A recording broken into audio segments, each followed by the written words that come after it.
नमस्कार दोस्तों, मैं आशीष पुनिया आपका स्वागत करता हूं अपनी चैनल पे। इस वीडियो में हम समझेंगे कि जो सूर्य देव को जल चढ़ाते हैं उसका क्या सिग्निफिकेंस है। इसका भी बहुत मानी पद में हम, ओम मानी पद में हम, ओम मानी पद में हम, ओम मानी पद में हम, ओम मानी पद में हम। इसका भी बहुत गहरा साइंटिफिक रीजन है। अब मैं आपको बता दूं, मैं बिल्कुल भी पूजा पाठ में विश्वास नहीं रखता था और मैं बिल्कुल भी रिलीजियस और धार्मिक बंदा बिल्कुल नहीं था।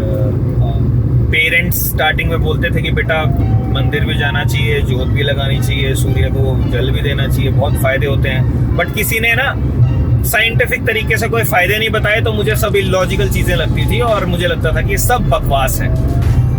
लेकिन विद टाइम परमात्मा की दया से ये सब चीजें मेरे को रियलाइज हुई, और जब फिर मैंने खुद से step by step, one by one मैंने ये सब चीजें करनी स्टार्ट की, तो मुझे उसके बहुत सारे बेनिफिट्स फील हुए।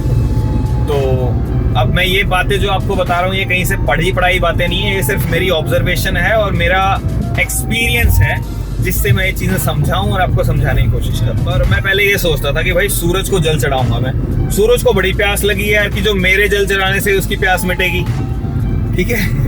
तो काफी इलॉजिकल सी चीजें होती थी और मैं ये सोचता था कि इतने बड़ा 70% प्लैनेट पर समुद्र है, समुद्र में से सूर्य देव तो खुद ही पी लेंगे, तो मैं कौन होता हूँ पिलाने वाला। और अब मैं सूर्य देव बोल रहा हूँ, पहले मैं सूर्य देव भी नहीं बोलता था, बोलता सूरज है, सूर्य है। जो एक नॉर्मल मॉडर्न साइंस पढ़ा हुआ बंदा बोलेगा वही मैं बोलता था। अब मैं सूर्य देव बोल रहा हूँ। ऐसा क्यों? क्योंकि मुझे पता है उसमें चेतना है, उसमें कॉन्शियसनेस है।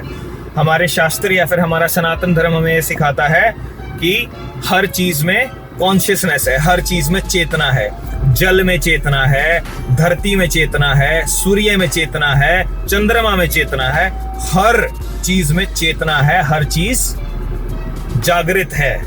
वो सिर्फ एक फिजिकल मैटर की तरह नहीं है, सिर्फ फिजिकल बॉडी नहीं है। फिजिकल बॉडी होने के साथ साथ उसके अंदर कॉन्शियसनेस है। कॉन्शियसनेस इवन पत्थरों में भी है। वो पत्थरों वाली कॉन्शियसनेस सोई हुई है, कॉन्शियसनेस पेड़ पौधों में भी है, कॉन्शियसनेस हमारे अंदर भी है। और तो सिर्फ हमारे अंदर की कॉन्शियसनेस है जिसको एक्सपैंड किया जा सकता है, बाकी एक्सपैंड नहीं होंगी।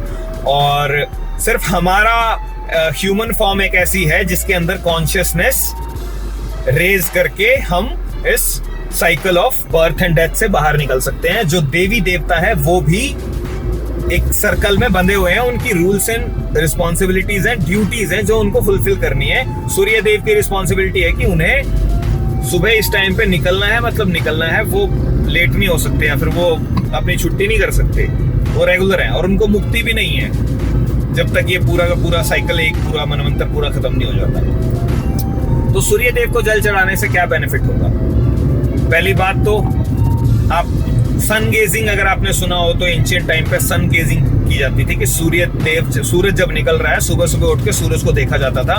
उससे आपको इतने बेनिफिट हैं, उसके गिनाने की भी जरूरत नहीं है, इतने बेनिफिट हैं उसके।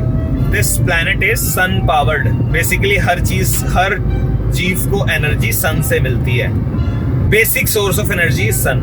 तो sun is our cosmic father. Basically एक तरीके से वो इस धरती पे फिजिकल लेवल पे हमारा जो सबसे पहला पिता है वो सूर्य है। तो जब आप सूर्य देव को जल चढ़ाते हो या सूर्य देव को सुबह सुबह उनको देखते हो, तो आपका अपने फादर के साथ या फिर अपने सबसे मेन फादर सूर्य के साथ एक बॉन्ड स्ट्रॉन्ग होता है और आपके अंदर उनकी क्वालिटीज आती हैं। शाइन करना है तो सूरज की तरह जलना पड़ेगा, है ना वो बात। तो सुबह उठ के जल चढ़ाना चाहिए, उससे सूर्य की क्वालिटी आपके अंदर आएंगी कि आप बड़े से बड़ा तप सहन कर सकते हैं, आप बड़े बड़े काम करेंगे। उसके बाद बेसिकली आप छोटी मोटी चीजों में नहीं फंसेंगे, बड़े काम करेंगे। जैसे हमारे पिताजी सबसे बड़े काम करते हैं, घर के अंदर सबसे डिफिकल्ट काम कोई भी होगा, सबसे इंपॉर्टेंट काम कोई भी होगा, सबसे बड़े काम जो भी होंगे वो पिताजी करेंगे, ठीक है। तो आपके अंदर अपने पिताजी की क्वालिटीज आ जाएंगी अगर आप सूर्य को जल चढ़ाएंगे। तो सूर्य को जब जल चढ़ाते हैं तो जैसे बारिश होती है, जब बारिश के अंदर जो रेनबो बनता है, वो सिमिलर वही एग्जांपल है जो मैंने बताया था। व्हाइट लाइट प्रिज्म से पास करती है तो वो 7 कलर्स में डिवाइड हो जाती है। ऐसे ही जब बारिश हो रही होती है, छोटी छोटी बूंदें गिर रही होती है, तो वो बूंदें प्रिज्म की तरह एक्ट करती हैं। प्रिज्म की तरह एक्ट करती हैं तो उससे वो 7 कलर का रेनबो हमें बनता हुआ दिखाई देता है, ठीक है। वही सेम रेनबो हमारी बॉडी के अंदर है, जिन्हें 7 चक्रास बोले जाते हैं। 7 colours of chakras which exist in our body. तो सूर्य को जब हम ऐसे जल चढ़ाते हैं तो सूरज की किरणें जो जल के अंदर से पास होके हमारी बॉडी के ऊपर पड़ती हैं, तो वो हमारे ऑरा को क्लेंज करती हैं, वो हमारी एनर्जी बॉडी को क्लेंज करती हैं, हमारी वाइब्रेशंस को, एनर्जीज को, फ्रीक्वेंसीज को रेज करती हैं, जो चक्रा के अंदर ब्लॉकेज है उसको ठीक करती हैं। तो देखो कितनी छोटी छोटी चीज है, कितनी बेसिक चीज है जो हमारे सनातन संस्कृति के अंदर पाई जाती हैं और इलॉजिकली हम कर रहे होते हैं। कई लोग तो चलो हैबिट्स बना देते हैं, उनके पेरेंट्स हैबिट्स बना देते हैं कि बेटा ये करना चाहिए, और लिटरली सच में इसके लॉन्ग टर्म में इतने फायदे होते हैं जिसका कोई हिसाब नहीं है। तो ये छोटी छोटी आदतें हैं, अगर आप अपनी लाइफ के अंदर ये आदतें लेके आओगे तो आपको बहुत फायदा होने वाला है मेरे भाई। रियल साइंस को अगर आपको समझना है तो आपको सनातन संस्कृति को, वैदिक संस्कृति को अपनी लाइफ में उतारना पड़ेगा, अपनी हैबिट्स के अंदर उस चीज को उतारना पड़ेगा। तो मैं आजकल ये करता हूँ, जो चीजें मैं आपको बता रहा हूँ, और ये करने से मुझे बहुत फायदे हुए हैं, और ये सब चीजें मैंने अपनी अवेकनिंग के बाद ही करनी स्टार्ट की हैं।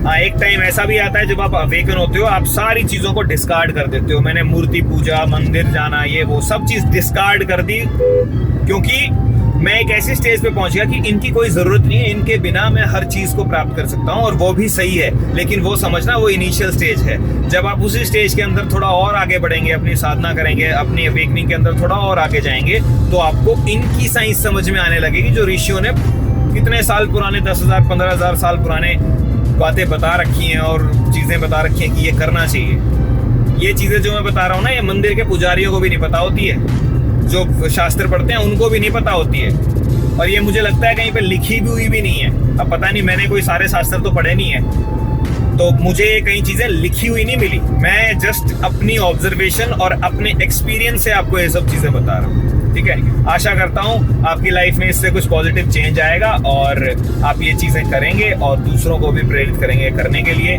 बाकी मेरे चैनल पे 50% जनता ऐसी है जो अनसब्सक्राइब्ड है, 50% लोग ऐसे हैं जो सब्सक्राइब्ड हैं। तो मैं आपसे रिक्वेस्ट करता हूं, अगर आप मेरी वीडियोस देखते हैं तो मेरे चैनल को सब्सक्राइब करें, अपने दोस्तों को, अपने रिलेटिव्स को, अपने यारे प्यारों को ये वीडियो शेयर करें, ताकि उनकी लाइफ में भी थोड़ा थोड़ा करके पॉजिटिव चेंज आने लगे। धन्यवाद। वीडियो आपको पसंद आई है तो इसे लाइक करें, शेयर करें, चैनल को सब्सक्राइब करें और बेल आइकन दबाना मत भूलें। धन्यवाद।